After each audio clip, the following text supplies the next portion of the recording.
महाराष्ट्रातलं राजकारण आणि दिल्लीचं ह्याच्यामध्ये काय फरक आहे?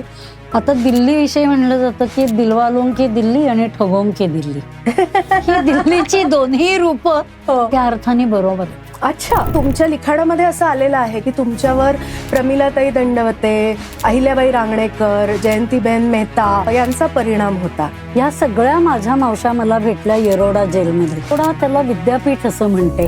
मी बघितलेला, मी ऐकलेला समाजवाद, मी बघितलेला कम्युनिझम, ह्यांनाही राष्ट्रप्रथम हीच त्यांची भूमिका होती. म्हणजे साधा धुरंधरवरनं आता असणारा जो प्रश्न पेटला आहे आणि त्याच्यामध्ये लोकांना राग कशाचा आहे तर पाकिस्तानच्या कारवाया उघड करून दाखवण्यावरती भारतातल्या लोकांना राग येण्यासारखं काय आहे. जेव्हा अटलजी आजारी पडले, अटलजींना भेटायला गेल्यानंतर म्हणजे खरोखर मला ज्या माणसाचा आवाज हे सर्वस्व, त्या माणसाला बोलता येत नाही हे मला सहनच झालं नाही.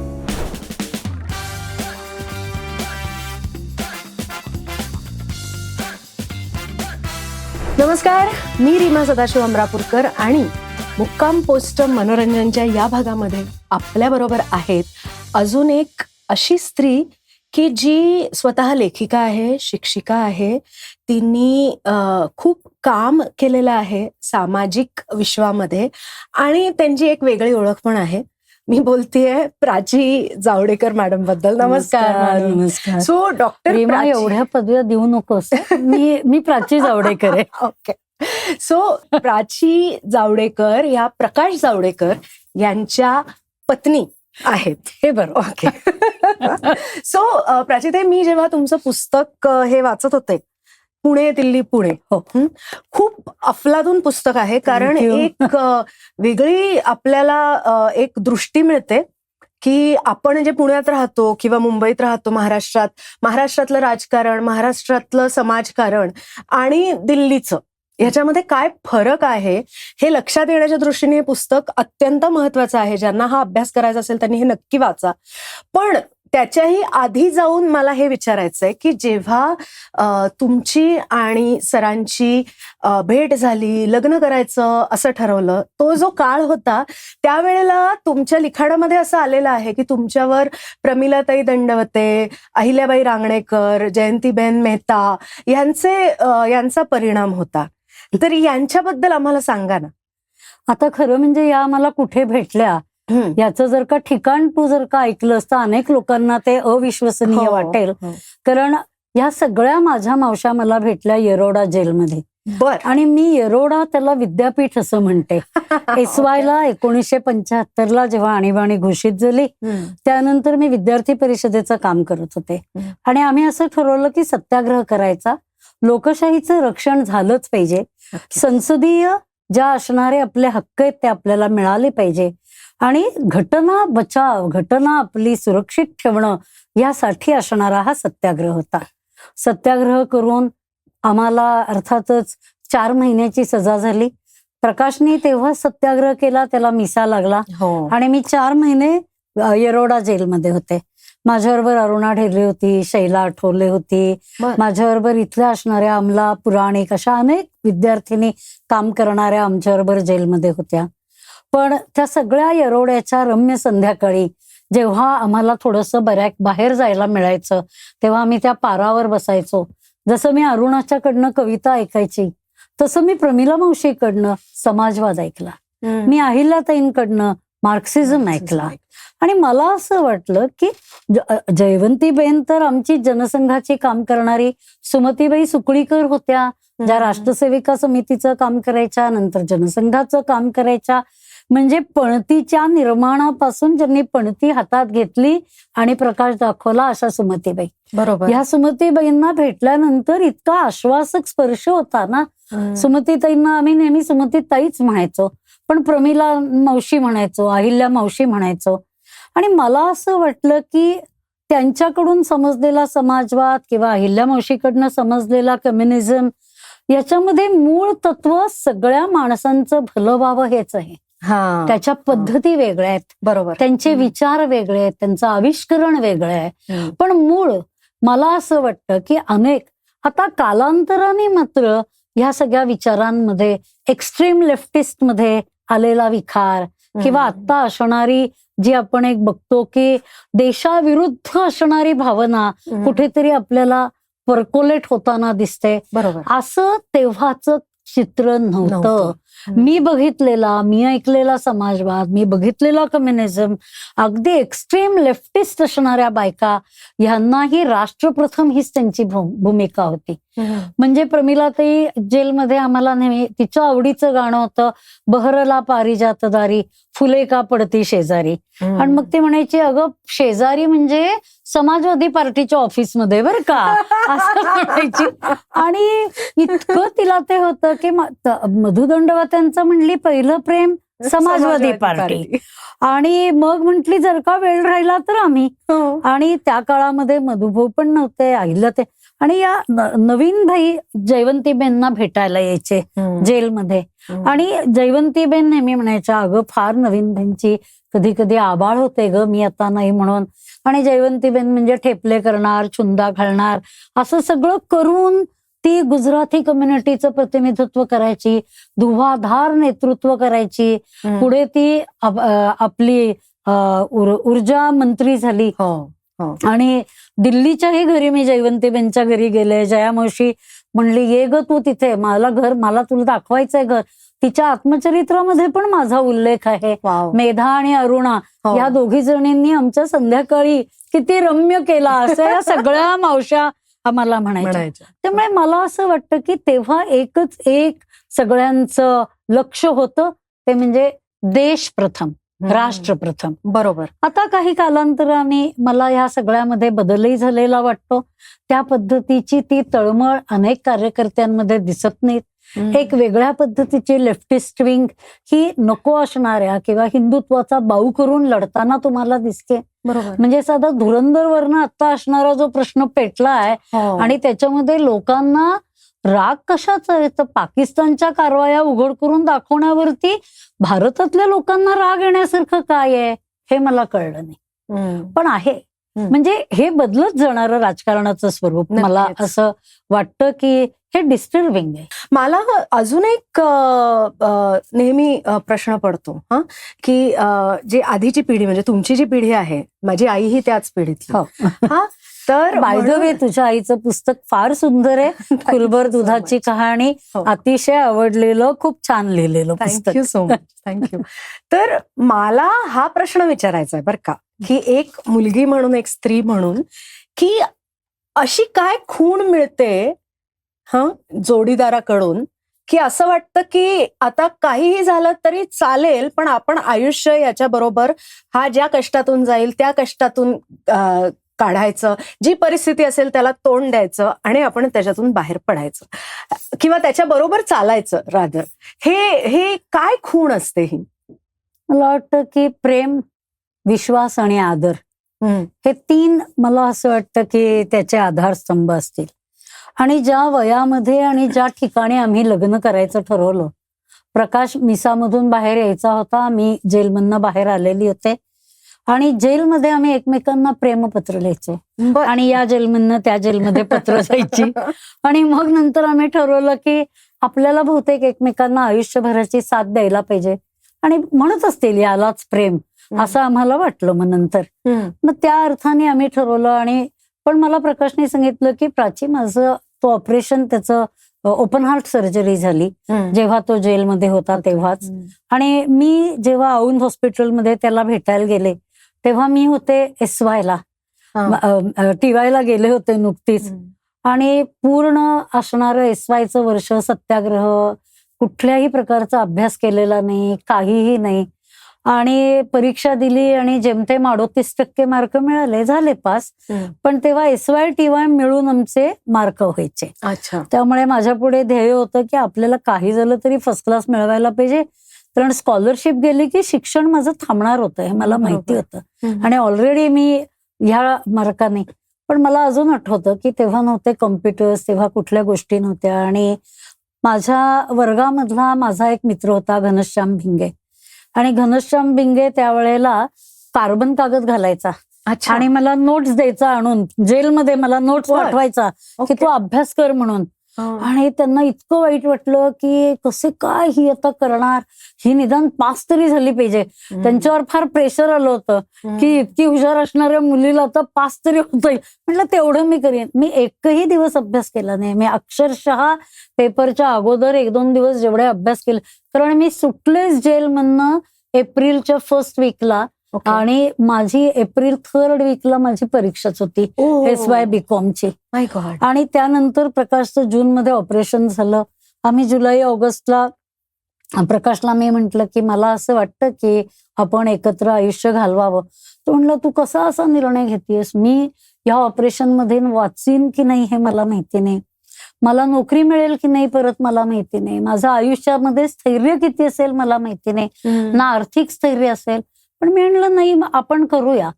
मी TY पण पास झाले नव्हते. ह्या बॅकग्राऊंडवरती किती मार्क मिळतील, कोण नोकरी देणार, काहीही माहिती नव्हतं. पण हे जे 3 गोष्टी असतात या तुम्हाला विलक्षण एक प्रकारचा आत्मविश्वास देतात. आणि मी त्याला म्हंटल की होईल सगळं, मी करीन नोकरी, मी चालवीन हे घर. तो म्हटलं म्हणजे आता मला नोकरी नाही मिळाली तर काय. म्हटलं काही हरकत. आणि म्हटलं माझं ऑपरेशन अयशस्वी झालं तर. म्हटलं असं होणारच नाही. आता हे सगळं त्या इतक्या लहान वयात जेव्हा मला असं वाटतं, मी मागे वळून बघते तेव्हा मला असं वाटतं की वय पण आपल्या बाजूने असतं. ही पण एक फार महत्वाची गोष्ट असते. आता या वयामध्ये कदाचित असे निर्णय घेताना आजूबाजूला असणाऱ्या अनेक गोष्टी तुमचे पाय मागे खेचतात. तुम्ही खूप गोष्टींमध्ये अडकलेले असता, गुंतलेले असता. पण तेव्हा तुमची गुंतवणूक ही काही ठिकाणीच असते आणि ती फार महत्वाची असते. त्यामुळे ती खुणगाठ असते जेव्हा तुम्हाला वाटतं की आपण आयुष्य निभावू. म्हणजे प्रमिलाताई जसं म्हणाल्या की मधु दंडवतेंचं पहिलं प्रेम हे पक्ष आहे आणि मग उरली एनर्जी आणि वेळ तर आम्ही असतो. सो तुमचं पण तसंच होतं का साधारण? मला असं वाटतं की ही भूमिका मनामध्ये मान्यच होती की त्याला काम करायचंय, आपल्यालाही काम करायचंय. पण कालांतराने एवढं कळलं की तो काम करू शकेल.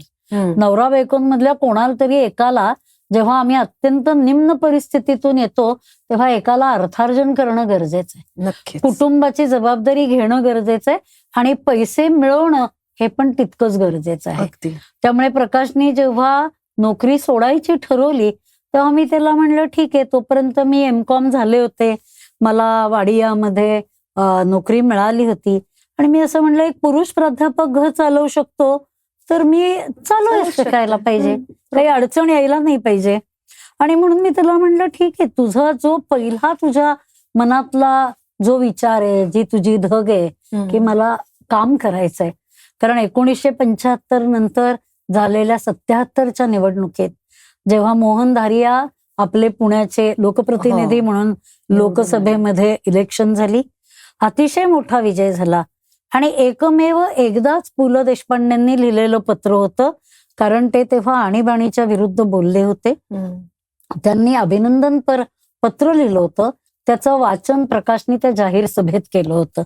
म्हणजे तिथपासून त्याच्या मनात ते होतंच की ही सगळी फेज आहे आणि ह्यानंतर कधीतरी आपल्याला पूर्णपणे ह्याच्यात उतरायचंय. फक्त त्यानंतरही त्याला 2-2.5 वर्ष म्हणजे मधल्या काळामध्ये आमचं लग्न झालं, त्यानंतर आशुतोष झाला, त्यानंतर माझी नोकरी लागली. आणि नोकरी लागल्या मी त्याला म्हणलं आता प्रकाश तू कधीही नोकरी सोडू शकतोस, तुला पूर्ण वेळ कार्यकर्ता व्हायचंय, I am with you. Right. म्हणून मला आता असा प्रश्न पडतो, हे सगळं बरोबर आहे की तुमची नोकरी लागली मग त्यांनी नोकरी सोडली वगैरे, हा सगळा सारासार विचार करून तुम्ही त्यावेळेला निर्णय घेतले. पण तरीही आपण जो निर्णय घेतो आहोत त्याचे पडसाद काय काय आहेत? कारण तुमचं वय किती? 22-21. सो आपण जो निर्णय घेतो आहोत त्याचे पडसाद किती दूरवर आहेत? की म्हणजे आता मूल झालं, आपण आई झालो की त्या बाळाची सगळी काळजी घेणं, घर चालवणं, हे सगळं आपल्याला करावं लागणार आहे. रीमा, अनेक गोष्टी पडल्यानंतरच कळतात आपल्याला. आपण कितीही असं म्हटलं की अगदी खूपच विचार करून आम्ही निर्णय घेतला तरी तो खूप विचारांच्या कक्षाच मला असं वाटतं की मर्यादित होत्या. कारण आपण तेव्हा फक्त आपलं एक तरुणपणाचं असणारं आयुष्य, कार्यकर्ता म्हणून आपण बघत असणारं आपलं रिलेशनशिप, त्या रिलेशनशिपमध्ये जेव्हा आपण नवरा बायको म्हणून 24/7 आपण बरोबर राहायला लागतो, तेव्हाही असणाऱ्या 10 घटना असतात. तेव्हा नकळत तुम्हाला वाटणारी एखादी अपेक्षा असते की हे काम करता येईल का, एक 10 मिनिटं तरी आशुतोषला हा बघेल का, किंवा तो वेळ देईल का. आणि मग माहिती असतं की नाही, आता ह्याला नाही थांबता येणार आहे, ह्याला बैठक आहे. आणि तेव्हा तर मोबाईल नव्हते, आता सारखं व्हिडिओवरती प्रत्यक्ष उठून जायचं बैठकींना, बैठकी करायच्या, एका ठिकाणून दुसऱ्या ठिकाणी जायचा, सगळीकडचा प्रवास लाल डब्यानी करायचा. कुठल्याही सुखसोयी नव्हत्या तेव्हा, कुठली सत्ता नव्हती, रेस्ट हाऊसेस नव्हती. ज्या कुठल्या कार्यकर्ता असेल त्याच्या घरी राहायचं. ह्या सगळ्या सहित या लोकांनी काम केलं. आणि म्हणून ह्या सगळ्या गोष्टी अनेक वेळेला तुम्हाला तेव्हा नाही कळत. पण मी तेच म्हटलं की एकदा पण जर का आपण निर्णय घेतला, म्हणजे त्या अर्थाने मी खूप जिद्दी आहे, त्यामुळे एकदा निर्णय घेतल्यानंतर त्या निर्णयाचे असणारे सगळे कंगोरे जसजसे कळायला लागले, तसतसं मी असं ठरवलं की ठीक आहे, हे पण करावं लागेल, हे पण करावं लागेल. म्हणजे मला वसंतराव भागवत हे आमचे संघटन मंत्री, जेव्हा प्रकाशने नोकरी सोडून पूर्ण वेळ जायचं ठरवलं, वसंतराव घरी आले होते आणि वसंतरावांनी मला प्रश्न विचारला, प्राची तुझी निश्चित संमती आहे ना? म्हंटल हो वसंतराव. ते म्हणले तुला कळतंय ना की तू कशा कशाला हो म्हणतेस? मी म्हटलं हो. पण तेव्हाही मला असं वाटतं की मला नव्हतंच कळलं. मग पुढे जाऊन जेव्हा मला हे कळायला लागलं, तोपर्यंत काळ पुढे गेलेला होता. आणि तू म्हणतेस ते अगदी बरोबर आहे, असे सगळे आयाम तेव्हा लक्षात येत नाहीत. मग मी वाडियामध्ये शिकवत होते. मग मला असं वाटायला लागलं की अरे अजून आपल्याला काहीतरी करायला पाहिजे. मग मी शिकवण्या घ्यायला लागले. मग त्या काळामध्ये आशा कर्दळे आमच्या पत्रकार नगरमध्येच राहायची आणि प्रकाश कर्दळेंची मिसेस आशा खूप छान लिहिते. आणि मला असं वाटतं की माझ्या अतिशय आवडत्या पुस्तकातलं एक पुस्तक आशाचं आहे, ते म्हणजे विदेश. तू वाचलं नसशील तर जरूर वाच, फार सुंदर पुस्तक. आणि आशा मला म्हणली की प्राची तू लिहावंस असं मला वाटतं. तेव्हा लोकसत्ताची मैत्रीण म्हणून नवीन त्यांचं हे सुरू झालं होतं.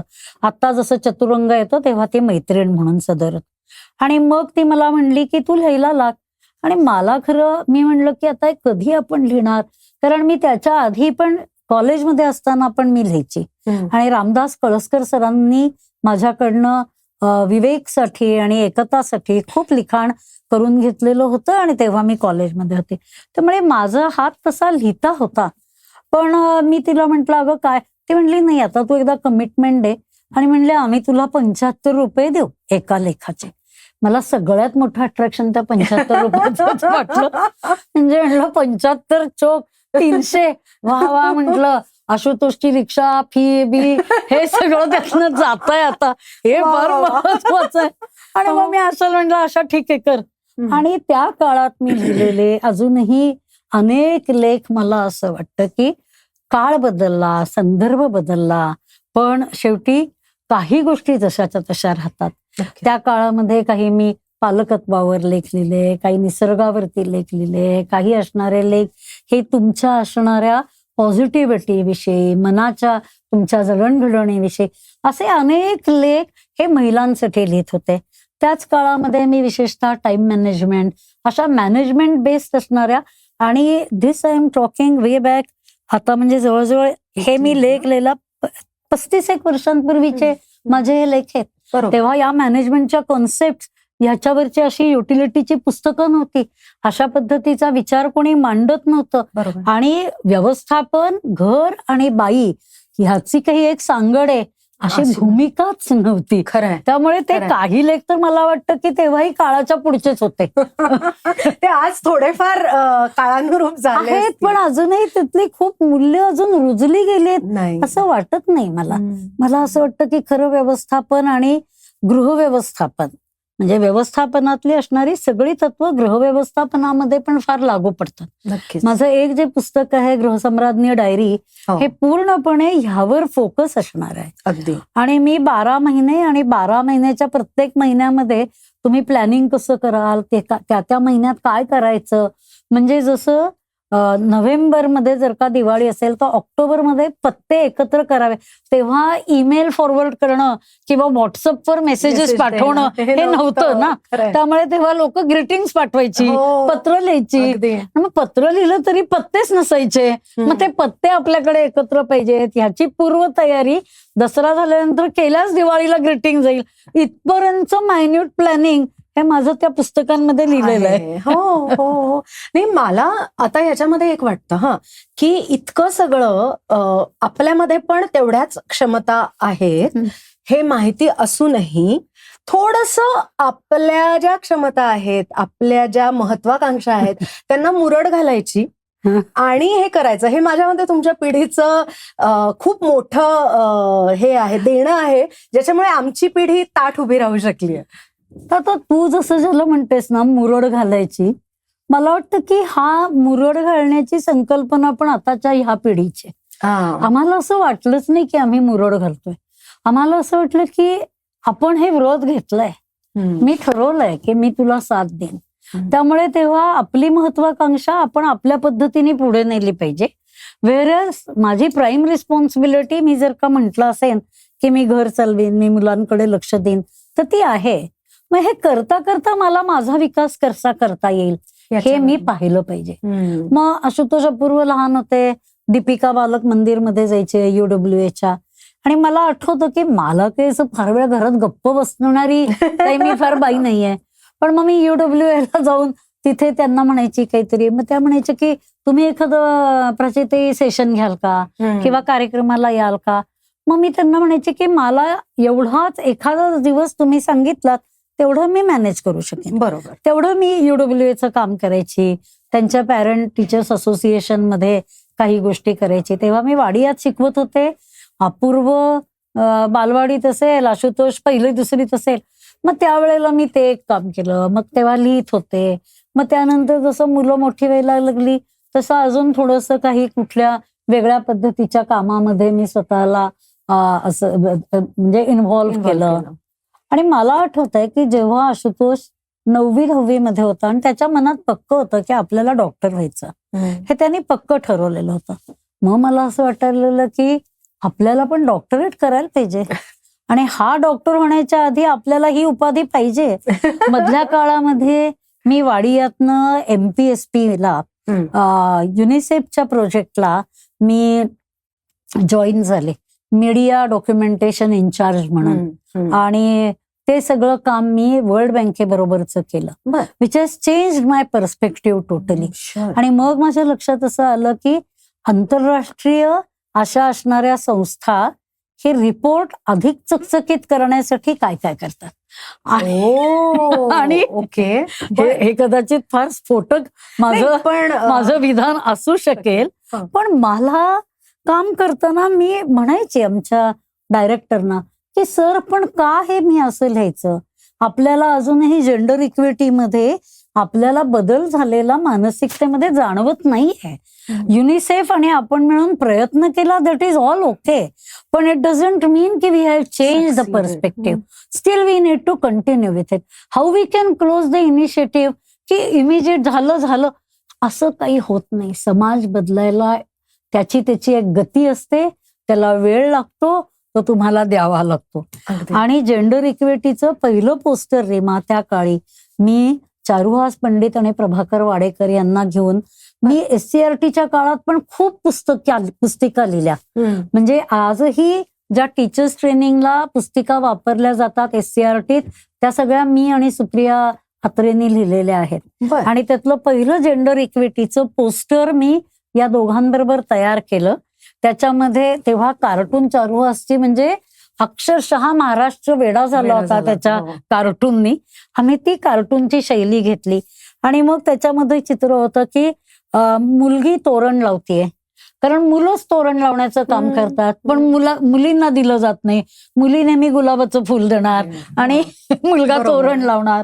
मग आम्ही ते रिव्हर्सल रोल छोटे छोटे पण कसे करता येतील, काय तुम्हाला म्हणजे पाहुण्यांना घेऊन येण्यासाठी एखादी मुलगी पण एस्कॉर्ट करू शकते का, किंवा कुठले बदल तुम्ही भूमिकेमध्ये करू शकता आणि ह्या बदलांनी मुलगी पुढे जाऊ शकेल, अशा पद्धतीचं ते सगळं कॅलेंडर होतं. पण मला या युनिसेफ आणि वर्ल्ड बँकच्या प्रोजेक्टनी डॉक्युमेंटेशनचा एक फार मोठा पर्स्पेक्टिव्ह दिला. आज जे मी काम करते किंवा आज ज्या पद्धतीने मला अनेक MNCs बरोबरचे रिपोर्ट करायचे असतात, पण ते फॅक्ट बेस्ड असतात आणि ते मी तसेच करते. पण त्याची एक पद्धती, त्याचा असणारा एक ओरा, त्याचं असणारं एक आपण ज्याला म्हणूया की त्याच्या एक जोखालेख्याची एक सिस्टीम असते. ही सगळी मी त्या तिथे शिकले. आणि मग मला असं वाटायला लागलं की हे सगळं ठीक आहे, पण आपल्याला डॉक्टरेट करायला पाहिजे. मग मी माझ्या ज्या होत्या प्रतिभा जोशी म्हणून, डॉक्टर प्रतिभा जोशी वाडियामध्येच आमच्याकडे शिकवायच्या. आणि मग मी ताईंना म्हटलं की ताई मला असं वाटतंय की असं करावं म्हणून. तोपर्यंत माझं खूप ललित लिखाण सुरू होतं. अनेक ठिकाणी मी भाषण करत होते, अनेक ठिकाणी जात होते. पण विच वॉज म्हणजे मला माझा आनंद येईल हे मी सगळं करत होते. पण तू जसं म्हणलीस तसं मला असं नाही कधी वाटलं की मी मुरड घातली. प्रकाश त्याच्या दिशेने जात होता, मी माझ्या दिशेने जात होते. प्रकाश 90 साली आमदार झाल्यानंतरही जशा अनेक ठिकाणी आमदारांच्या बायकांना लोक बोलवतात, या वहिनी तुम्ही या प्रशस्ती पत्रक द्या. मी सगळ्यांना सांगायचे की धन्यवाद, मी अशा कुठल्याही कार्यक्रमांना येऊ शकत नाही. मला असं लांब लांब गळ्यातली घालून आणि असं करून असं हे माझं नाहीये. तुम्ही मला म्हणा की तुम्ही येऊन बोला, मी बोलते, शिकवा, शिकवेन. हे नाही करू शकणार. अनेक लोकांना मी शिष्ट पण वाटली असेल, अनेकांना असं वाटलं असेल की पण मला नव्हती ती आवड, मला नाही वाटलं. आणि प्रकाश मंत्री असतानाही मी कधी हे केलं नाही, म्हणजे खरंच केलं नाही. मी माझ्या फील्डमध्ये मला जिथे जाऊन बोलायचंय, मला जिथे जाऊन काहीतरी व्याख्यान तिथे मी गेले. आणि त्यामुळे मला मी मुरड घातली असं वाटलं नाही. फक्त मी माझ्या असणाऱ्या व्यक्तिमत्वाला एक वेगळं वळण देत मी स्वतःला पुढे नेलं. बरोबर. मग मी त्याच्यामध्ये माझी डॉक्टरेट केली, मग मी संशोधन करत पुढे गेले, मग मी 10 गोष्टी नव्याने केल्या. आणि परत एकदा संघटनेकडे दिल्लीला कमल सखी काढून वळले ना. मी इनफॅक्ट आता त्याच्याकडेच येणार होते की हे जे पुस्तक आहे पुणे दिल्ली पुणे, याच्यामध्ये मला एक जो खूप महत्वाचा भाग जाणवला की जे पुस्तक वाचतील इन डिटेल त्यांना ते खूप सुंदर पद्धतीने समजेल. पण तुम्ही आम्हाला थोडक्यात जर सांगू शकलात की महाराष्ट्र किंवा पुणे, मुंबई आणि दिल्ली ह्याच्यामधलं सोशल, कल्चरल आणि पॉलिटिकल काय फरक आहे नेमका? आता दिल्ली विषयी म्हणलं जातं की दिलवालों की दिल्ली आणि ठगों की दिल्ली. ही दिल्लीची दोन्ही रूप त्या अर्थाने बरोबर आहेत. अच्छा. आणि ही मी पाहिली. ही दोन्ही रूप मला दिल्लीमध्ये बघायला मिळाली. म्हणजे अगदी सुरुवातीच्या काळामध्ये जेव्हा प्रकाश प्रवक्ता होता, जेव्हा तो पक्षाच्या आमच्या एका नवअशोकचं आमचं जे कार्यालय होतं त्याच्या एका खोलीमध्ये राहायचा. पण दिल्लीमध्ये लोकांना फार सुगावे लवकर लागतात की हा माणूस आता कुठे जाईल, काय असेल, अशी प्रिडिक्शन्स. आणि मग त्या माणसाला येऊन त्याला भेटणं, त्याच्यावरती आपलं त्याच्याबरोबर अतिशय छान आहे असं एक तयार करून ठेवण्याची एक दिल्लीची पेरत जाण्याची एक पद्धत आहे, जी तुम्हाला इथे दिसत नाही. इथे माणसं आज तुमचं आहे का, मग आम्ही तुमच्या पाठीमागे, उद्या तुमचं काय आहे हा विचार करण्या इतकी इथली ताकदच नाही. किंवा एवढं राजकारण त्यांना मुरलेलं नाही. दिल्लीमध्ये राजकारण मुरलेलं आहे. ते तिथल्या कार्यकर्त्यांच्या मनात मुरलेलं आहे. तिथल्या असणाऱ्या सामान्य माणसालाही हे पॉलिटिक्स कळतं. बरोबर. आणि तो त्या पद्धतीने वागतो. तर एकदा प्रकाशला बरं नव्हतं, एक आमचा कार्यकर्ता आला. मग तो म्हणला, सर आप कुछ भी कहो, आपके लिए मैं खून भी दे दूंगा. नको रे बाबा, खून भी नको, तो आपला ये भेट. पण ही दिल्ली असं चढ़ा बढ़ा के हो जाएगा सर, कोई प्रॉब्लेम नहीं, कर देते हैं सर, आप सिर्फ हुकुम करो. हाँ बस सर, हो गया, समझो हो ही गया. म्हणजे समझो हो ही गया ही जी सगळी आहे ना, ही सगळी दिल्लीची भाषा आहे. ह्याच्यामध्ये थोडं खरं असतं, खरं खोटंही असतं. त्याच्यामध्ये नंतर तुम्ही होई गयाला जर का जाऊन बघितलं तर काही कधी कधी झालेलंच नसतं, तुम्हाला काही मिळत नाही. ही पण एक दिल्लीचं स्वरूप आहे. आपल्या इथे जर का आपण म्हटलं तर एखादा निदान तेवढं तरी सांगतो की नाही बाबा नाही झालं, मी ते बघितलं पण मला नाही मिळत आहे. मग तुम्ही बघा ती फ्रेम तुम्हाला कुठे मिळणार आहे का? म्हणजे एखाद्याला आपण काम दिलं आणि त्याला नाही जमलं ते, तर कदाचित तो सांगेल इथला कार्यकर्ता किंवा कोणाची तरी मदत मागेल किंवा विचारेल, मग वहिनी इथून काही आणायचं का, मग काय करायचं. तिथे म्हणजे ते करण्यासाठी जे मार्ग वापरायचे असतील ते वापरूनही ते मोकळे होतील. हा दिल्लीचा स्थायी भाव आहे. दिल्लीमधलं असणारं कल्चरल, पुण्यामधलं असणारं, मला वाटतं की मला दिल्लीपेक्षा मी पुण्यातल्या कल्चरल सगळ्या ह्याच्यामध्ये जास्त रमणारी मुलगी होते. कारण संस्कृतीची ओळखच मला सदाशिव पेठेत राहून झाली. म्हणजे सदाशिव पेठेमध्ये असणारं शिवाजी मंदिरामध्ये अष्टमीला फुंकलेल्या घागऱ्या, त्या सगळ्या बायका बघणं, तिथे थांबणं किंवा जाऊन तुमच्या मॅजेस्टिकच्या गप्पा ऐकणं किंवा SP मध्ये वसंत व्याख्यान मला ऐकायला जाणं, विठ्ठल मंदिराच्या इथे म्हणजे मी किती वेळेला मोलकरीण सिनेमा रस्त्यावर बसून पाहिलाय. कारण एकच सिनेमा असायचा सगळीकडे दाखवायला आणि बहुतेक वेळेला आम्ही निम्म्या वेळेला उलट्या बाजूनी सुलोचना बघायचो. पण तो सगळा इरा होता. पण ह्या इरामधनं मग दिवाळी अंक, मग ते दिवाळी अंक आणायला जाणं. आणि मी तुला सांगते रीमा, मी आजही दिवाळी अंक तितक्याच प्रेमाने वाचते. स्वतः जाऊन आप्पावळवण चौकातनं माझी दुकानं ठरलेली आहेत जिथे मला 30% डिस्काउंट मिळतो. हे मी पुणेकर आहे ना, त्यामुळे मी तो डिस्काउंट मिळणार माझं दुकान, तिथून माझी यादी. आणि दरवर्षी ललित उशिरा येतो, दरवर्षी तो तुम्हाला मिळत नाही, पण तरी तुम्ही तिथे मागणी नोंदवून ठेवायची. हे सगळं मी निष्ठेने आजही करते. पण पुण्याने ही सांस्कृतिकतेची जडणघडण केली. खूप परिसंवाद ऐकले, अनेक काव्यसंध्या ऐकल्या, अनेक लोकांचं. पण दिल्लीमध्ये असणाऱ्या सगळ्या ह्याच्यामध्ये एक भव्यता होती. मग ते कमानी ऑडिटोरियम असेल, मग नेहरू गार्डन मधलं स्पीक मॅके असेल किंवा ICSR सेंटर मधले असणारे डिबेट्स असतील, कॉन्स्टिट्यूशन क्लबला दररोज कुठलं तरी हास्य संमेलन, कुठले तरी पॉलिटिकल चर्चा. पण दिल्लीमध्ये ज्याला आपण म्हणूया, म्हणजे पुण्यामध्ये ना सवाई गंधर्व ऐकताना असा एखादा कोणीतरी माणूस तुमच्या शेजारी असतो की जो साधा असा आपला शर्ट चुरगळलेला हे, पण तो गाण्यामधला दर्दी आहे, त्याला सगळ्या जागा नीट कळतायत. कळतंय त्याच्या अप्रिसिएशन वरनं की ह्याला गाणं किती आत उतरलंय. दिल्लीमध्ये अशा लोकांना जागा नाही. दिल्लीमध्ये असं एक सोफिस्टिकेशन, स्टाईल असं हाय, असं हाय जो आहे ना, तो असणारा एक सोफिस्टिकेटेड क्लास. आणि त्या क्लासच्या त्या जागा आहेत.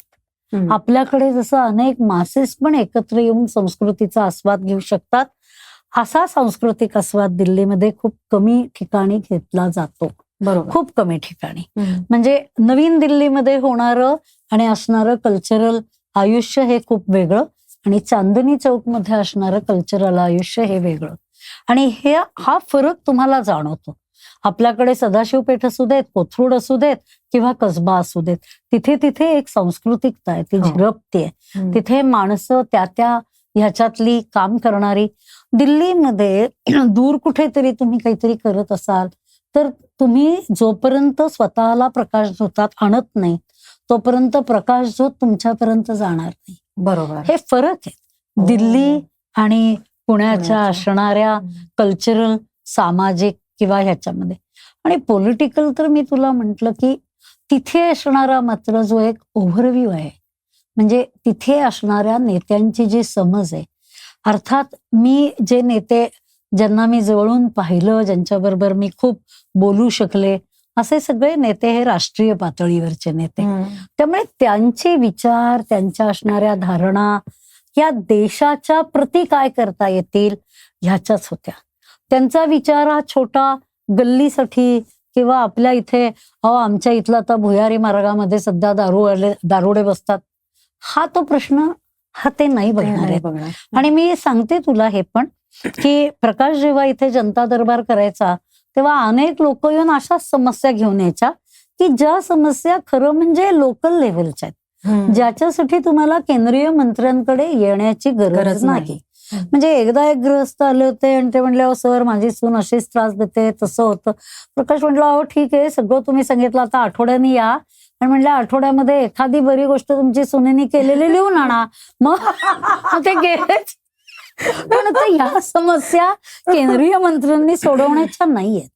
पण आपल्याकडे केंद्रीय राजकारण आणि स्थानिक राजकारण याच्यामधला फरक सुद्धा अनेक लोकांना विशद करता येत नाही. पॉलिसीज, प्रोसिजर्स, पब्लिक इंटरेस्टचे विषय, या सगळ्या गोष्टी जिथे संसदेमध्ये मांडल्या जातात, जिथे त्या बोलल्या जातात, त्याचा असणारा जो पर्स्पेक्टिव्ह आहे हा आपल्याला कळला पाहिजे. मी 2008ला प्रकाश MP झाला. 2024 पर्यंत मी एकही असणारं आपलं बजेट ऐकलं नाही सदनात बसून, असं नाही. मी दरवर्षी बजेट ऐकायला सदनामध्ये जाऊन पास काढायचे, आम्हाला पास मिळायचे. मी तिथे संसदेमध्ये जायची, वरनं गॅलरीतनं बजेट ऐकायची. म्हणजे मला तर आठवतं की ओमप्रकाश बिर्ला जेव्हा सभापती झाले त्या वर्षी 19ला मोदीजींनी सांगितलं की सगळ्या गॅलरीज महिला आल्या पाहिजेत. असं बघा, महिलांना राष्ट्राचं बजेट कळलं पाहिजे, कसं काय कसं मांडलं जातं, काय होतं. आणि तेव्हा मग मी कमल सखीच्या अर्थात अनेक महिलांना बोलवलं. पण मी 19 का 17, मला जरा आपण हे कन्फर्म करूया, पण तेव्हा बिपिन रावत होते, त्यामुळे मिसेस रावत आल्या होत्या, मनोज नरवणेंच्या मिसेस आल्या होत्या. ह्या सगळ्या असणाऱ्या मिलिटरी मधल्या जे आपले अधिकारी आहेत त्यांच्या बायकांना, फिकीच्या असणाऱ्या अध्यक्षांना, अशा दिल्लीमधल्या अनेक उच्चपदस्थ महिलांना मी आमंत्रित केलं. आणि त्या सगळ्या जणी ते ऐकण्यासाठी संसदेच्या गॅलरीमध्ये उपस्थित राहिल्या. आणि ते म्हणल्या, आम्ही हे कधीच ऐकलं नसतं. म्हणजे खंदाऱ्यांची मिसेस आलेली होती. असे आता आपण खंदाऱ्यांविषयी खूप ऐकतोय आणि ते लिहितायत आणि फार मोठं काम आहे. म्हणजे अजित डोवालांबरोबर त्यांनी नॅशनल सिक्युरिटीमध्ये केलं. पण या सगळ्या लोकांबरोबर आमचा तिथे फार चांगला संपर्क होता. हे सगळे जण तिथे आले आणि मला असं वाटतं की हे कळलं पाहिजे की बदल कुठे होतोय, तर बदल इथे आहे. ह्या विकासाच्या दृष्टिकोनामध्ये बदल आहे आणि त्याच्या अंमलबजावणीमध्ये बदल आहे. त्यामुळे तिथला असणारा पॉलिटिकल कॅनव्हास हा फार मोठा आहे. आता आपण म्हणालो की दिल्लीमध्ये 2019 साली ज्या वेळेला बजेट हे झालं त्यावेळेला सगळ्या महिलांना तिथे इन्व्हाइट केलेलं होतं गॅलरीमध्ये आणि त्या सगळ्या आल्या आणि त्यांनी सहभाग घेतला त्याच्यामध्ये किंवा त्यांना समजलं जे काय चाललंय ते. सो आपल्याकडे एकंदरच जे समाजामध्ये आजपर्यंत आहे ना की अरे ते पैशांशी रिलेटेड आहे, ते तुला काही कळणार नाही, असं नवरे सहज आपल्या बायकांना म्हणताना आपण आजही ऐकतो, जरी ती इक्वली कमवत असली तरीही. तर मला हे विचारायचंय की तुम्ही जे आता घराची मॅनेजमेंट म्हणालात, फायनान्शियल मॅनेजमेंट म्हणालात, ह्या सगळ्याचं बायकांनी किती सिरियसली घेतलं पाहिजे आणि इज इट ट्रू जे आपल्या समाजात समजलं जातं की बायकांना ह्याच्यातलं काही कळत नाही? मला वाटतं की हा एक लागला गेलेला आरोप आहे. अनेक बायका ज्या अशिक्षित आहेत त्या सुद्धा आपली एक वेगळी पुंजी ठेवतात. फार पूर्वीपासून तांदुळामध्ये ठेवले गेलेले पैसे किंवा लहान मुलांच्या ह्याच्यात असणारे पैसे वेळी प्रसंगी ते उपयोगी येतील म्हणून मुलाच्या शिक्षणासाठी ठेवलेले पैसे, तेव्हा बचत करणं हे बाईच्या स्वभावामध्ये आहे. आणि आपण त्या बाईला हे कळू शकतं. बाईला जेवढा बाजारभाव माहितीये ना तेवढा पुरुषांना माहितीच नाहीये. महागाई वाढतेय याची झळ जितकी पटकन एखाद्या बाईला कळते तेवढी पुरुषांना कळत नाही. त्यांना फक्त पेट्रोलचा दर वाढला तर कळेल. पण आजही मटार आज 120 रुपये किलो आहे.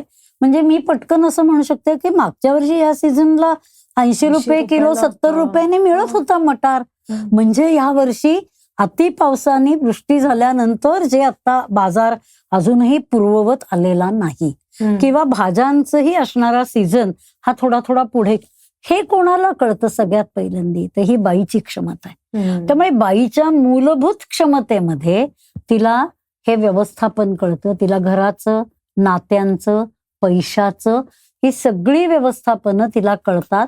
म्हणून तर ती मुलांचं संगोपन इतकं उत्तम करू शकते. बरोबर. म्हणजे मला इव्हन वाटतं की रिलेशनशिप सुद्धा बाई जास्त चांगलं सांभाळून ठेवते आणि तिला ते व्यवस्थापन करावं लागतं.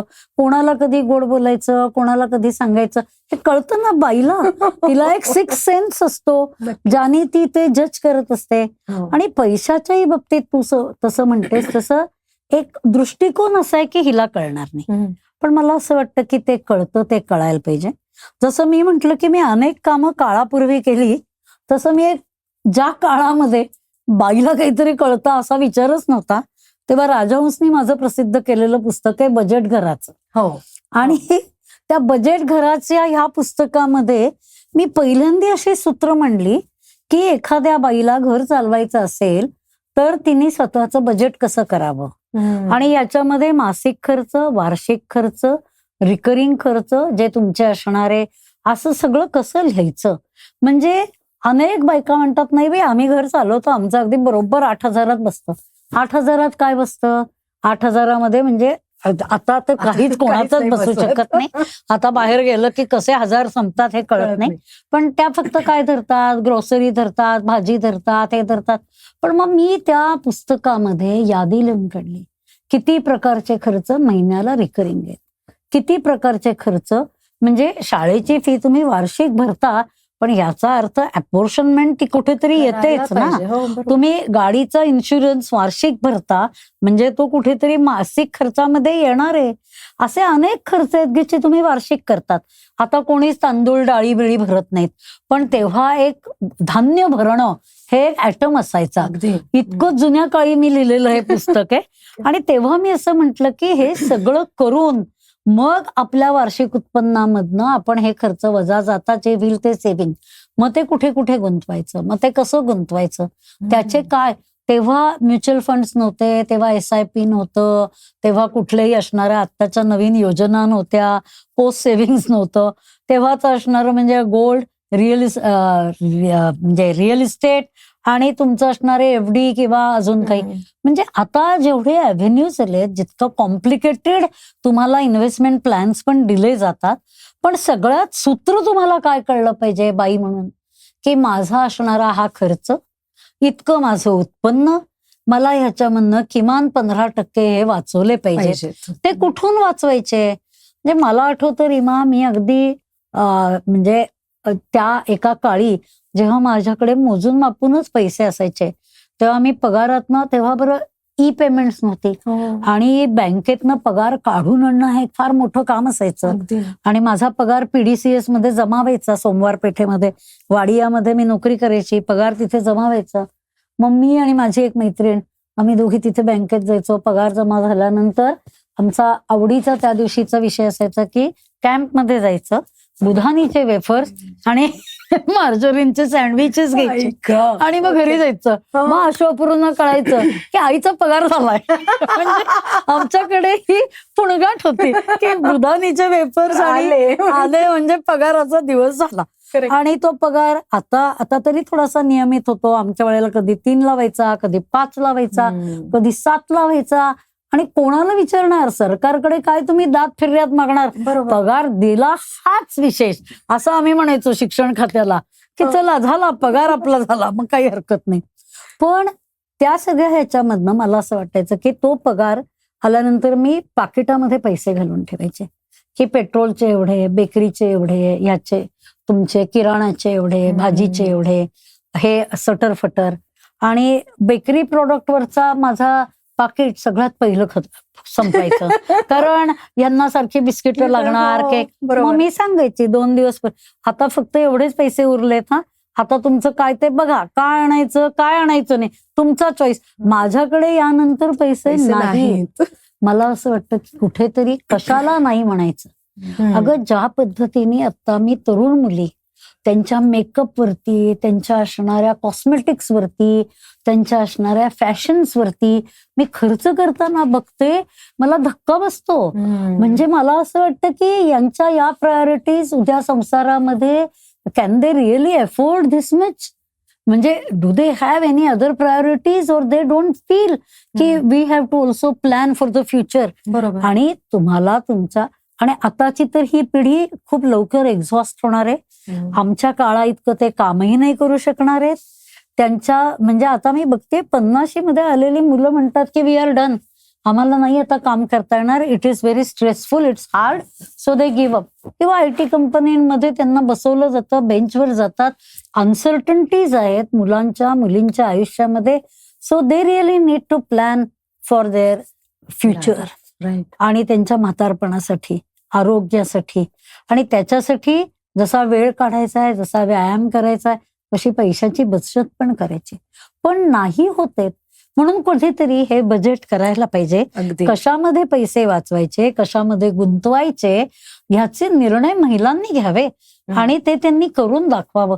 आणि मला असं वाटतं की मला सेलला साडी घ्यायची म्हणून जितक्या आग्रहाने नवऱ्याशी भांडतात ना, तेवढ्या आग्रहाने त्यांनी नवऱ्याशी भांडावं आणि सांगावं एवढे पैसे बाजूला पडलेच पाहिजेत. म्हणजे सेव्हिंग एवढं झालंच पाहिजे, हा आग्रह आपण करायला पाहिजे. आणि एकत्र बसून घरामध्ये आपल्या घरातल्या खर्चांची आणि बचतीची मला असं वाटतं की चर्चा झाली पाहिजे. आज घरामधली दृश्य मला फार भीतीदायक वाटतात. एका घरामध्ये 4 खोल्यांमध्ये राहणारे सगळे सदस्य एका टेबलवर बसून 4 फोनवर असणारे, याच्यामध्ये मला असं वाटतं कुठेतरी ते सामंजस्य गेलंय, तो आनंद गेलाय आणि काही शेअरिंगच नाही ना ग. बरोबर. मी जेव्हा अशी म्हणजे मला अजून आठवतं की आशू 10वी झाल्यानंतर मी त्याला पूर्ण सांगितलं होतं, आशू ही पाकिट हा महिन्याभर तू खर्च बघायचास आणि तू लिहून काढायचास. आणि अपूर्व 10वी झाल्यानंतर त्यालाही एक्सरसाइज दिला होता की तुमचं तुम्हाला कळलं पाहिजे की पैशाची किंमत काय. मग ते म्हणायचे की हा नको आता आपल्याला नकोय, कारण पाकिटात पैसेच राहणार नाहीये. बरोबर. पण कळायला पाहिजे, हे रिअलायझेशन द्यायला आज आता आईवडिलांना पण वेळ नाहीये, कोणी गतीसमोर थांबायलाच तयार नाहीये. बरोबर.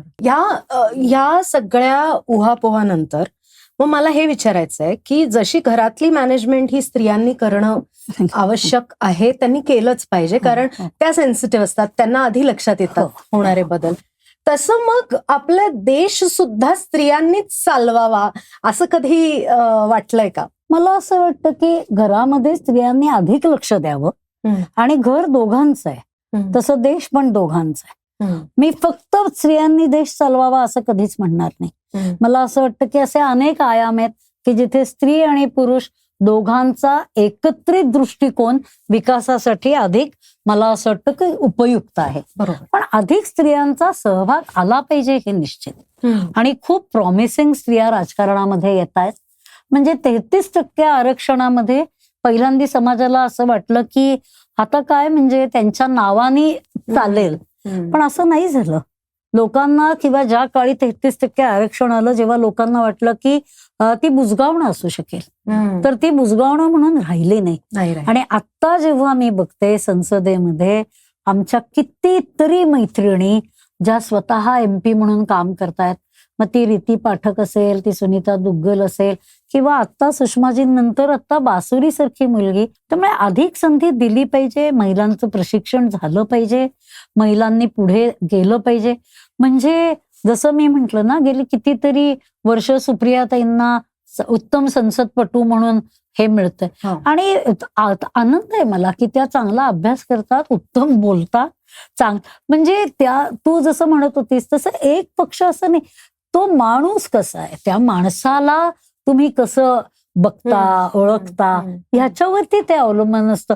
पक्ष म्हणून तुमची मतं वेगळी असू शकतात, तुमचे विचार वेगळे असू शकतात. म्हणजे आजही जसं वंदना जेव्हा MP होती तेव्हा कितीतरी वेळेला आम्ही फ्लाईटमधनं, वंदना चव्हाण, मी, सुप्रिया, रजनी पाटील, आम्ही एकत्र प्रवास करायचो. अगदी गप्पा आमच्या रंगायच्या, तिथे कुठेही पक्षाचा अभिनिवेश नसायचा.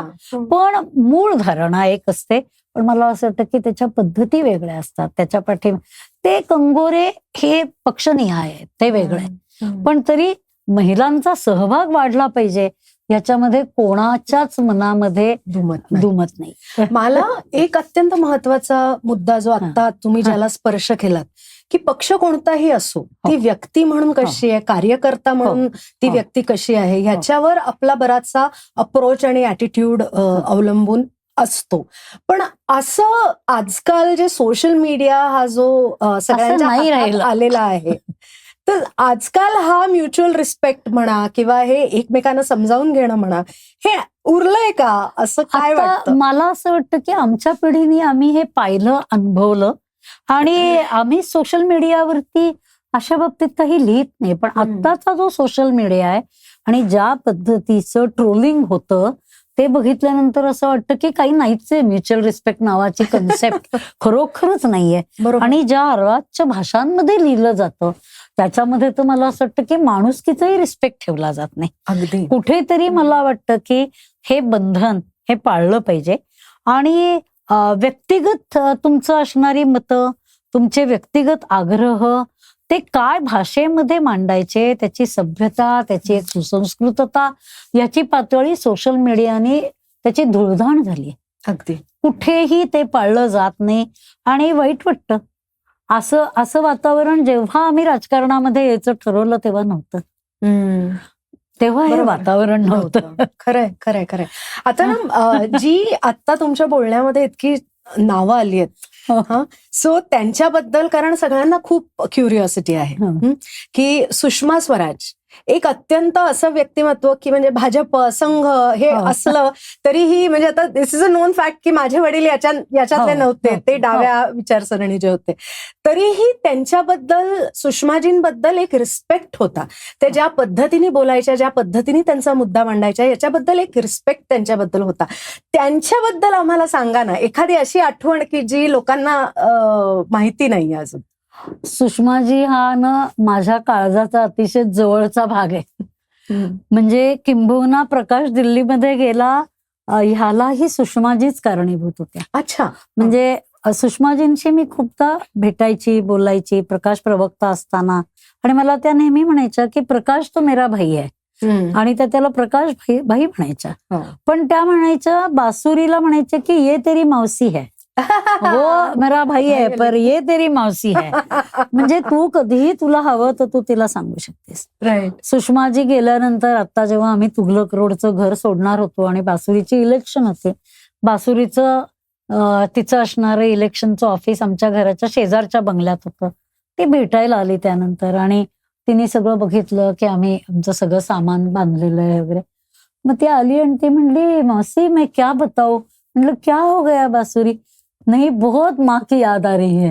कारण म्हणली, ती म्हणायची मला की कुछ भी हो मासी को बता के जाना. आणि म्हणली, आता तू इथून या घरातनं जाशील, परत आपण कधी भेटू. म्हटलं अगं भेटू की, पण येऊ. आणि म्हटलं तू लवकरच छान खासदार होशील, तुझं सगळं बघायला म्हटलं मी येणार आहे. पण हा जो एक नातेसंबंध होता, किंवा सुषमाजी माझ्या घरी येऊन, आम्ही जेव्हा राहायचो सुवन अपार्टमेंटमध्ये, तिथे त्या राहिलेल्या आहेत आमच्या घरी, बासुरी बरोबर राहील. अतिशय सुंदर गाणी गायच्या, फार सुंदर त्यांना गाण्याची आवड होती, गाणी तोंडपाठ होती. म्हणजे आज जाने की जिद ना करो ही गझल त्यांची सगळ्यात आवडती. आणि कधी असेल तरी म्हणायच्या, हा वो गाते हैं, वो करते हैं. बासुरी पण गायची. सगळं, खिचडी हा त्यांचा आवडीचा पदार्थ होता. मला म्हणायचं, हा वो खिचडी बनव, आप जो है वो प्राची खिचडी बनव. आणि कधीही गेलो घरी तरी सुद्धा, आणि एखादी गोष्ट त्यांना, राजकीय गोष्ट आहे, एखादी डिसअपॉइंटमेंट आली तर म्हणायचं की ठीक है वो कृष्णार्पण कर दो, मुंह से बात नहीं छेड़नी चाहिए, जो हुआ वो कृष्णेच्छा, जो नहीं हुआ वो कृष्णार्पण. म्हणजे हे दोन्हीही त्यांच्यामध्ये असणारा हा जो भाव होता. आणि मग तिथपासून अगदी साड्यांपर्यंतच्या सगळ्या चर्चा आमच्या चालायच्या. एकदा पुण्याला आल्या, आम्ही त्यांना म्हंटल की सुषमाजी साड्या घ्यायला जायचं का. म्हटलं नको जायला आपण बाहेर, तू कोणाला तरी बोलवशील का. म्हटलं बरं. मग मला म्हणलं, पर देखो महंगी साड़ी नहीं लेना है, महंगी साड़ी नहीं चाहिए. मी म्हणलं ठीक है, वो मेरा बजेट है, वो बजेट में अगर कोई साड़ी दिखाने आता है तो ठीक है. म्हणजे इतकी त्यांच्या जगण्यातली सहजता, प्रसन्नता, स्पष्टता. आणि त्या सुषमाजी जेव्हा फ्लोअरमध्ये बोलायला उभ्या राहायच्या, म्हणजे त्या सुषमाजी या मला वाटतं की म्हणजे भारतीय राजकारणामधल्या एक अतिशय ध्रुवतार्यासारखं त्यांचं स्थान आहे, जे आढळ राहील. बरोबर. आणि मला फार आनंद होतो, मला फार हे वाटतं की मी सुषमाजींना म्हणजे त्या माझ्या फार जवळच्या मैत्रीण होत्या, हेच खरं म्हणजे मी म्हणू शकेन. ऍक्च्युली म्हणजे सुमित्राताई या माझ्या ताई होत्या हा, पण सुषमाजींशी मी मैत्रीच्या नात्याने बोलू शकत होते. बोलू शकत. पण सुमित्राताई पण खूप घरी यायच्या, फोनवर म्हणायच्या, प्राची ये ग. आणि आम्ही जेव्हा पहिले 24 महादेवला राहायचो तेव्हा ताई जवळच राहायच्या. तर एक दिवशी मी म्हंटल की ताई मला तुम्हाला भेटायचंय. म्हटलं मग घरीच ये. म्हटलं बरं मी येते संध्याकाळी. आणि मी माझ्या बहिणीला पण घेऊन गेले. मग मी त्यांना म्हटलं पण ताई माझी बहीण आहे माझ्याबरोबर. अगं मग ती आली तर काय बिघडणार आहे म्हटल्या. म्हटलं बरं. मग मी आणि माझी बहीण आम्ही दोघी गेलो सुमित्राताईंकडे. मग बसल्या. मग म्हटलं आता असं करूया आपण इंदोरी पोहे खाऊया. बर. लगेच इंदोरी पोहे, त्याच्यावरती शेव बिव सगळं घालून ताईंनी स्वतः हे केलेलं. आणि मी तुला सांगते की नंतर आमचे सूर इतके जुळले की ताई लोकसभेच्या सभापती असतानाही आम्ही त्यांच्या अधिकृत निवासस्थानी मी खूपदा जायची. प्रत्येक कमल सखीचं आमंत्रण करायला, कुठलंही काम असेल तरी करायला. मग ते तिथे लोकसभेच्या सभापती असल्या कारणाने प्रोटोकॉल प्रमाणे बाहेर वेटिंग रूम असायची, तिथे सगळे ते त्यांचे स्नॅक्स वगैरे सर्व व्हायचे. मग त्या म्हणायच्या की तिथे त्या लोकांना सांगायच्या इनको ये नाही देणे का. मग आम्हाला आत आणायच्या. मग म्हणायच्या काल लाडू केलेत ग, हा गेला लाडू. म्हणजे इतकं प्रेम ताईंचं होतं, इतकं प्रेम ताईंचं मिळालं. म्हणजे अगदी कॅज्युअल घरात ताई बसल्या आहेत, पंजाबी ड्रेसमध्ये आहेत, आम्ही पण साधं गेलो असंही आमचे. पण मला कधी असं वाटलं, म्हणजे तू जर का पाहिलं असेल तर माझ्या सोशल मीडियावरती कोणाबरोबरचा काहीही फोटो नसतो. नाही, मी कधी टाकलेच नाहीत. मला वाटलंच नाही. मला असं वाटलं की हे आपल्या हृदयात जपून ठेवण्याच्या आठवणी आहेत. अशीच आठवण अटलजींबद्दल आहे का? कारण आम्हाला खूप एक सॉफ्ट कॉर्नर आहे अटलजींबद्दल. मी तुला सांगू का की अटलजींना मी कितीतरी वर्ष जवळून बघते. आणि म्हणजे हा पक्ष का वेगळा किंवा हा पक्ष का मोठा, हा नेता का मोठा. आम्ही पत्रकार नगरमध्ये राहायचो. आमच्या घरामध्ये अक्षरशः असे समोरासमोर 2 दिवाण आणि 2 मोडे एवढंच काय ते फर्निचर. प्रकाश पक्षाचं काम करायचं. अटलजी पुण्याला आले आणि म्हणले प्रकाश मी आलो पुण्यात. मराठी खूप बोलायचे असेच मध्ये मध्ये. पुण्यात आता तुझ्याकडे जायचं. म्हणजे म्हणले चलेंगे आपके घर पे. प्रकाश म्हणला ठीक आहे, कधी अटलजी पुढच्या वेळेला येणार. मग जेवायला वगैरे सगळं ठरलं. मग अटलजी आले. आमच्या घरामध्ये घालायला चांगल्या चादरी पण काही नसत्या फारशा. आपला एक सेट होता. तशी माझा फोटो आहे म्हणजे अटलजींचा आमच्याकडे त्यावेळेचा. पण इतका मोठा नेता, आमच्या घराला लिफ्ट नाही, काही नाही. जिने चढून वर आले, दारात आत आल्या आल्या आपल्या त्या एका मोड्यावरती बसले. सगळे घरात आले होते अटलजी येणार म्हणून. माझी आई वगैरे. त्यांनी सगळ्यांना, आईला त्यांनी नमस्कार केला की तुम्ही आप बडे हो म्हणून. म्हणजे मला असं वाटतं की हे जे एक त्यांचं व्यक्तिमत्व होतं ना, म्हणजे फार मोठे अटलजी माणूस म्हणून. आणि मी पुस्तकात पण हा प्रसंग लिहिला आहे बरं का, की तेव्हा तर सीडलेस द्राक्ष परवडायचीच नाहीत. आणि मी अटलजी येणार म्हणून फळं म्हणून असं सीडलेस द्राक्ष, आणि अपूर्व यायचा एक एक द्राक्ष खात होता. आणि माझा जीव वरखली एवढीच द्राक्ष आता अजून कुठून आणायची, आणि त्यांना मिळाली नाही तर काय. त्यांनी खाणे दो बच्चा आहे बैठो म्हणून मांडीवर घेऊन बसवलं अपूर्वला आणि हे दिलं. इतके प्रेमळ, इतके अटलजी. मग अटलजींबरोबर आम्ही दिल्लीला गेल्यानंतर त्यांच्या घरी जायचो. चहा प्यायला बसवायचे. म्हणे दरवेळेला काहीतरी एखादी नवीन कविता ऐकवायचे. त्यांच्या आवाजात त्यांची कविता ऐकणं हे केवळ स्वर्गसुख होतं. आणि ते सगळं म्हणजे असे भारावलेले मंतरलेले क्षण असायचे. प्रकाश त्यांच्याकडे दर 15 दिवसांनी 1 महिन्यातनं जायचा. मला म्हणजे मी ज्याचा उल्लेख ह्या पुस्तकातही केलाय ते तर माझ्या मनातनच जाऊ शकणार नाही. NCPA वामन केंद्रांचं झुलवा नाटक होतं आणि पक्षाचं अधिवेशन होतं. आणि मी आणि मेधा सोमय्या आम्हाला दोघींना सांगितलं की अटलजींना घेऊन नाटकाला जा. अरे बापरे, आम्ही दोघी म्हणलं का. आणि म्हणलं तुम्हाला ते सगळं माहिती आहे, सगळं तुम्हाला त्या झुलवा म्हणजे तुम्हाला ते सगळे संदर्भ माहिती आहेत आणि साहित्यातलं माहिती आहे, तुमच्या दोघींवरती जबाबदारी. आता झुलवासारखं नाटक, देवदासींसारखी प्रथा, हे सगळं हिंदीत आणि आमच्या दिव्य हिंदीत अटलजींना सांगायचं. आणि अटलजी शेजारी आम्ही दोघी साईड बाय साईड बसलेलो. आणि त्या NCPA मध्ये आपण अटलजींबरोबर गेलोय म्हणजे काय. ह्याचा अंदाजच रीमा येऊच शकत नव्हता. एवढं असं एक अवतीभ आणि सामान्य माणसांसारखे अटलजी प्रेक्षकात बसले होते. कुठलीही सेपरेट अरेंजमेंट त्यांनी एनसीपीएत घेतली नव्हती. कुठेही प्रोटेक्शन, झेड सिक्युरिटी, आजूबाजूला सुरक्षा. ते म्हणले की नाटक देखना है भाई साहब, खडे रहो. इतके सरळ असणारे अटलजी. अटलजींना खाणं अतिशय आवडायचं. त्यांचं प्रेम होतं खाण्यावरती. अटलजींच्या सभा, एकही सभा अशी नाही झाली की जी ऐकायला आम्ही उपस्थितच राहिलो नव्हतो. इथे तिथे कुठेही. पण जेव्हा अटलजी आजारी पडले तेव्हा मला अजूनही आठवतं की अटलजींना भेटायला गेल्यानंतर म्हणजे खरोखर मला ज्या माणसाचा आवाज हे सर्वस्व, त्या माणसाला बोलता येत नाही हे मला सहनच झालं नाही. आणि आमच्याबरोबर पद्मजा फेणाणी पण आली होती. आणि मग पद्मजानी त्यांच्या खूप ह्यांना चाली दिल्यात. मग पद्मजानी त्यातली एक कविता म्हणून दाखवली आणि अटलजींच्या डोळ्यातनं अक्षरशः असं पाणी वाहत होतं. आम्ही तिथे स्तब्ध बसून होतो.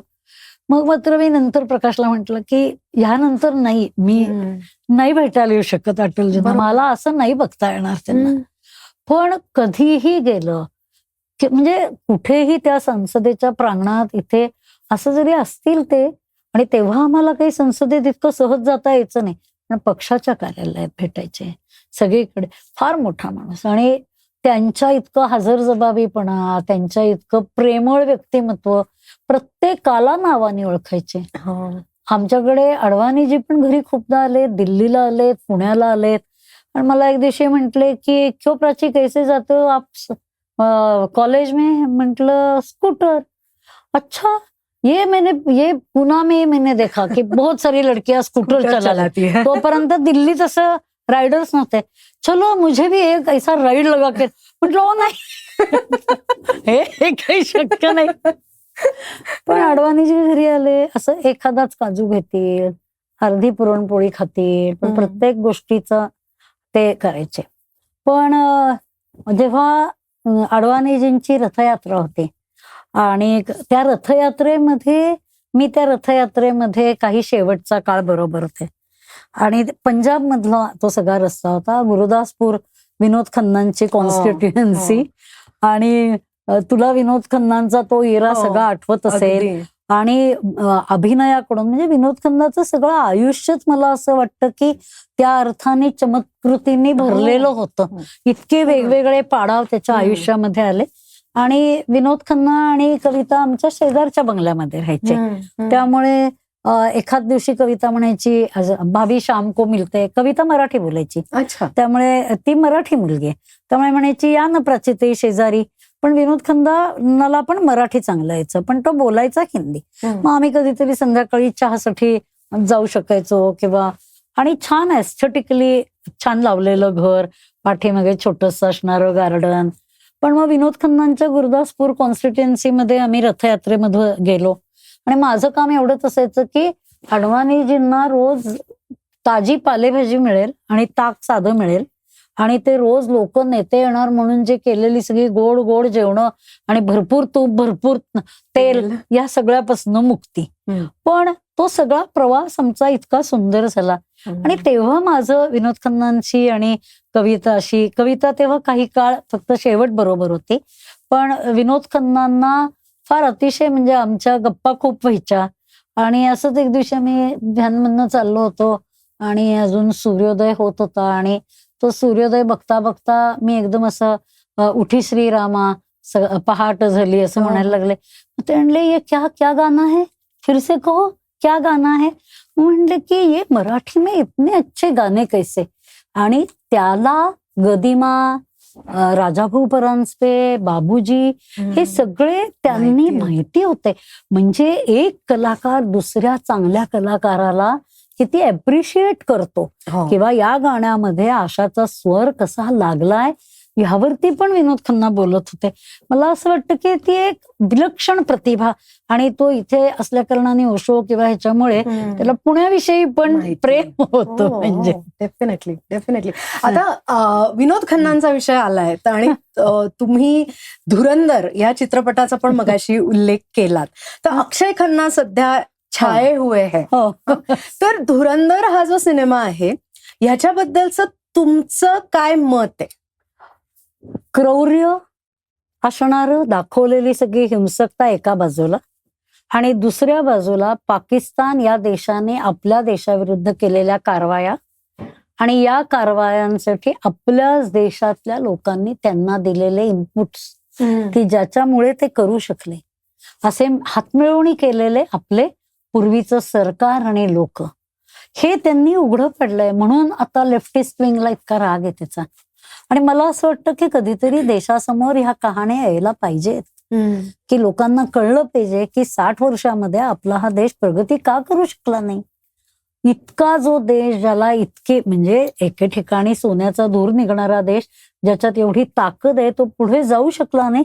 कारण जसं मी मगाशी पॉलिसीज विषयी म्हटले तो सगळा दृष्टिकोनच असा होता की माझा फायदा काय होईल एवढं बघायचा, माझ्या घराण्याचा, माझ्या बरोबरच्यांचा, ज्याला ज्याला सत्ता मिळाली आहे त्या सत्तेमध्ये माझं का एवढाच प्रश्न मला असं वाटतं की तिथे होता. आणि म्हणून खूप नाकाला मिरच्या झोंबतायत. बरोबर बरोबर. मला इनफॅक्ट एक असं जेव्हा मी धुरंधर पाहिली तेव्हा असं जाणवलं की जे रणवीर सिंगचं कॅरेक्टर आहे की तो स्पाय आहे, ऍट द सेम टाइम तो तिथला आहे हे त्याला दाखवायचंय आणि आपल्या देशासाठी पण काम करायचं आहे. ज्या वेळेला आपले नेते हे विरोधी पक्षात बसलेले असतात त्यावेळेलाही थोडंफार अशीच परिस्थिती असते का? आपले नेते विरोधी पक्षात बसलेले असताना म्हणजे 2014च्या आधी मला असं वाटतं की तेव्हाही अनेक वेळेला तुमच्या हातामध्ये 10 गोष्टी असतात, तुम्हाला माहिती असतात, पण तुम्ही बदल काहीच नाही घडू शकत.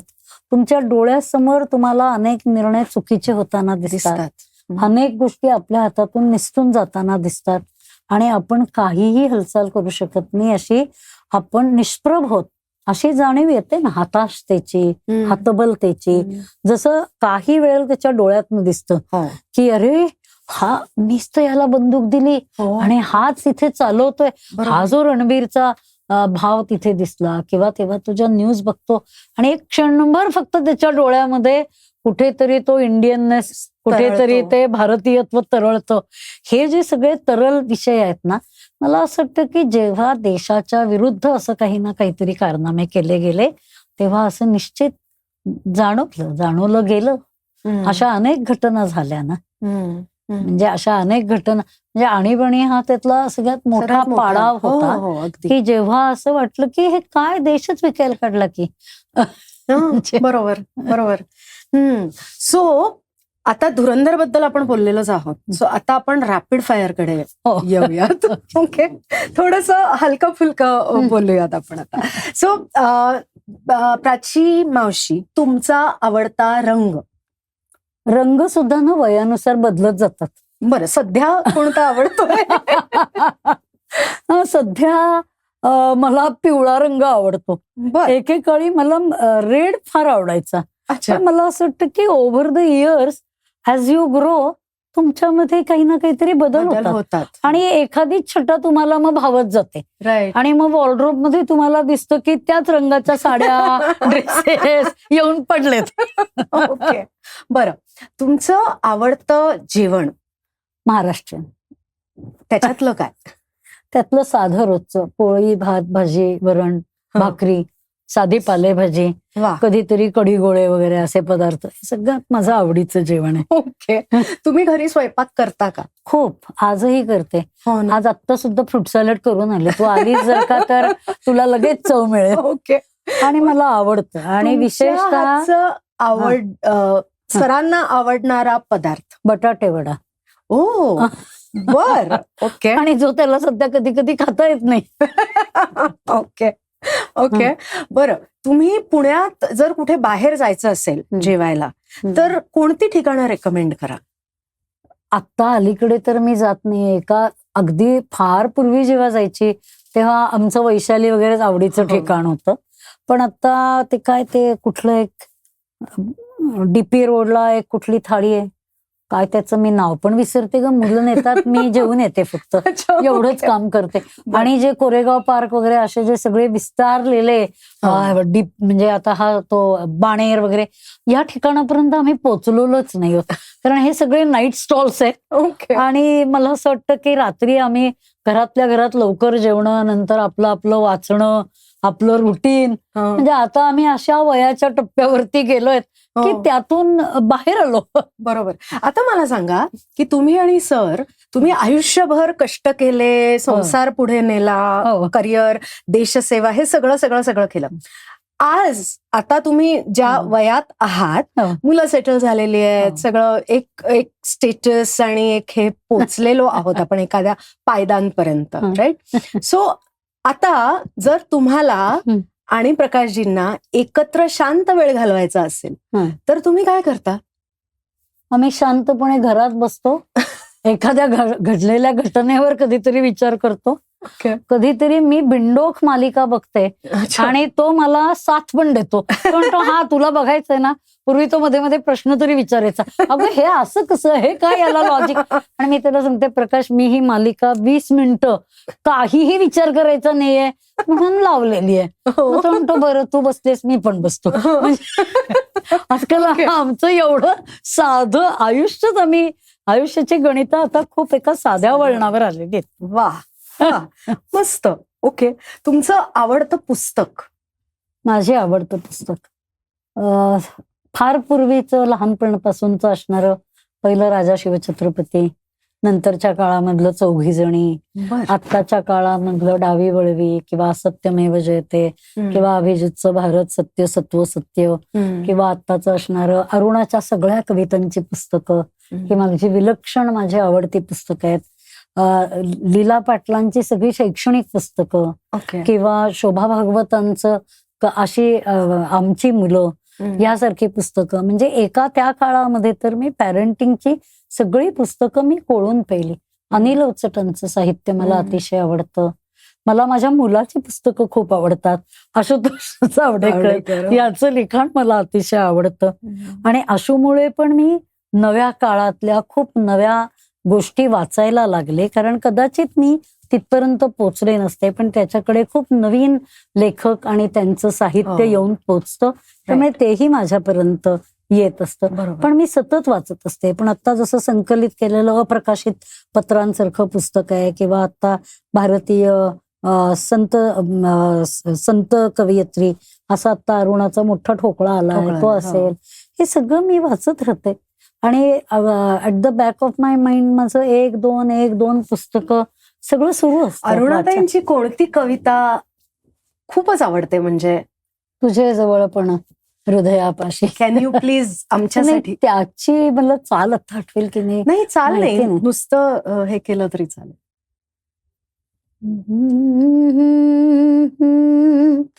हृदयापाशी नकळत आले, तू ही सुंदर मी सुंदर. ही चाल आशूनेच दिली आहे, पण म्हणजे मला त्यामुळे ते कविता म्हणून, आणि ही कविता ना त्या आमच्या काळातले जेव्हा आम्ही दोघी आणीबाणीमध्ये खूप एकत्र असायचो. बरं, तुमचं असं आवडतं गाणं की जेव्हा काही सुचत नाहीये, काही करावं असं वाटत नाहीये, तेव्हा मनाला उभारी देणार?